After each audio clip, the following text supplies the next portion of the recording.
Hello students, मैं रोहन सिसोदिया स्वागत करता हूं आपका गामा चैनल पे। तो आज का हमारा टॉपिक है रिवीजन। रिवीजन की क्या इंपॉर्टेंस होनी चाहिए एक स्टूडेंट की लाइफ में, आज हम ये देखेंगे टीकू और जीकू की अलग अलग अप्रोचों को देखते हुए। तो टीकू जो है ये एक एवरेज स्टूडेंट है। टीकू ने एग्जाम से पहले पूरा कोर्स कर लिया है और वो एग्जाम को लेकर बहुत ही कॉन्फिडेंट है। उसे लगता है कि एग्जाम में आप कहीं से भी पूछ लो वो उसको अटेम्प्ट कर लेगा। रिवीजन करना टीकू को पसंद नहीं है। उसे लगता है कि जो पढ़ लिया उसे बार बार क्या पढ़ना। टीकू को लगता है कि इतने टाइम में तो वो कुछ नया सीख लेगा। वहीं जीकू जो है वो शुरू से टॉपर रहा है। जीकू का सीक्रेट वेपन है रिवीजन, और ये बात वो किसी को बताता नहीं है। वो हर टॉपिक को 4 बार रिवाइज करता है एग्जाम से पहले, और डेली बेसिस पे रिवीजन कहीं ना कहीं उसके शेड्यूल का पार्ट रहता है। एग्जाम वाला दिन आता है और ये दोनों ही एग्जाम देने जाते हैं। टीकू जो है वो एग्जाम पेपर देखता है और नर्वस हो जाता है, थोड़ा सा ब्लैंक हो जाता है। क्वेश्चंस को देख के वो कुछ रिकॉल नहीं कर पा रहा है। पढ़ा तो उसने सब कुछ है बट एग्जैक्टली रिकॉल नहीं कर पा रहा है, काफ़ी कंफ्यूज हो रहा है। वहीं जीकू बहुत ही कॉन्फिडेंटली एग्जाम पेपर को अटेम्प्ट करता है। वो हर कुछ इजीली रिकॉल कर लेता है। आखिर हर टॉपिक को उसने 4 बार रिवाइज किया है, तो ये तो उसके लिए टफ नहीं होना चाहिए। अब टीकू को जो भी याद आता है थोड़ा बहुत, उस बेसिस पे वो क्वेश्चन पेपर अटेम्प्ट करता है और बाकी क्वेश्चंस पे वो तुक्का लगाता है ताकि उसके अटेम्प्ट्स बढ़ जाए। इसके अलावा उसके पास कोई ऑप्शन है भी नहीं है। वहीं जीकू को पता है कि किस क्वेश्चन का क्या आंसर है, हर कुछ वो रिकॉल कर पाता है और वो उन्हीं क्वेश्चंस को अटेम्प्ट करता है जो उसको बहुत अच्छे से आते हैं। जो क्वेश्चन उसको नहीं आते हैं उन्हें वो स्किप कर देता है, नेगेटिव मार्किंग का ध्यान में रखकर। जब दोनों ही पेपर दे के बाहर आते हैं तो टीकू जीकू से कहता है कि उसने पेपर में 75 अटेम्प्ट किए आउट ऑफ 100। वहीं जीकू कहता है कि उसके टोटल अटेम्प्ट तो 65 ही हैं। फिर कुछ दिन बाद एग्जाम का रिजल्ट आता है। टीकू का कट ऑफ क्लियर नहीं होता है, वहीं जीकू कट ऑफ से कहीं ज्यादा स्कोर करता है एग्जाम में। तो आप देख सकते हो दो स्टूडेंट्स, दोनों की अलग अलग अप्रोच और दोनों के अलग अलग रिजल्ट्स। आप में से कई इनमें से टीकू हैं और आप में से कई इनमें से जीकू है।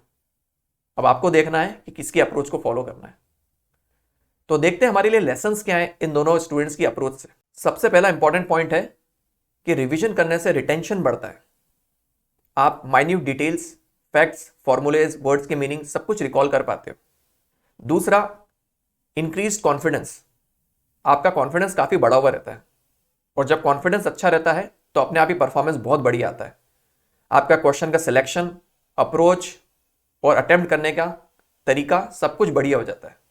थर्ड है, ये स्ट्रेस से आपको रिलीव करता है। एग्जाम में हम वैसे ही बहुत नर्वस रहते हैं और बिना रिवीजन करे एग्जाम चले जाए तो स्ट्रेस और ज़्यादा बढ़ जाता है, कई बार हम ब्लैंक हो जाते हैं। तो जितने रिवीजन होंगे उतने कम स्ट्रेस के साथ आप एग्जाम पेपर में क्वेश्चंस को अटेम्प्ट करोगे। और लास्ट पॉइंट है कि number of revision directly proportional है आपके स्कोर से। जितना ज़्यादा रिवाइज करोगे उतना बेहतरीन स्कोर आएगा।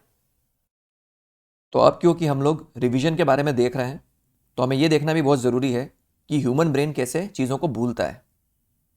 तो अगर आपने कोई भी चीज़ सीखी है अभी अभी तो आपका रिटेंशन 100% रहेगा, आप उसको ध्यान रख पाओगे।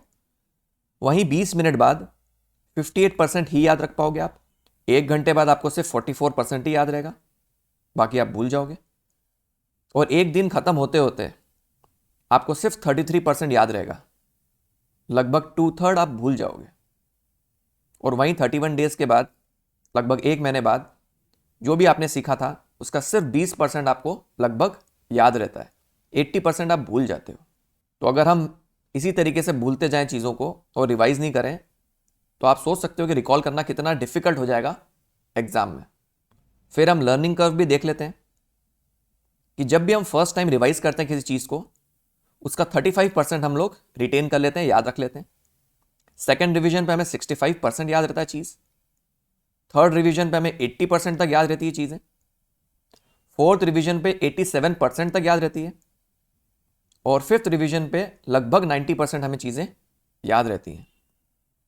तो जैसे जैसे आपके रिवीजन बढ़ते जाते हैं आपका रिटेंशन भी बढ़ते जाता है, और यही टेक्निक्स टॉपर्स हमेशा यूज़ करते हैं। उनके रिवीजन हमेशा 3 से 4 एटलीस्ट होते ही होते हैं। तो इन बातों का आप ध्यान रखना, और इससे रिलेटेड कोई भी आपकी क्वेरी हो तो कमेंट सेक्शन में मुझसे ज़रूर पूछना। तो आज का अपना कोड देखते हैं। All you need is the plan, the road map and the courage to press on to your destination.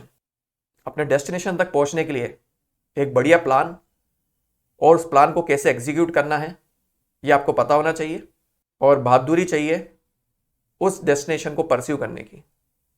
अगर आप ये कर सकते हो तो किसी भी प्रकार के गोल को अचीव कर सकते हो।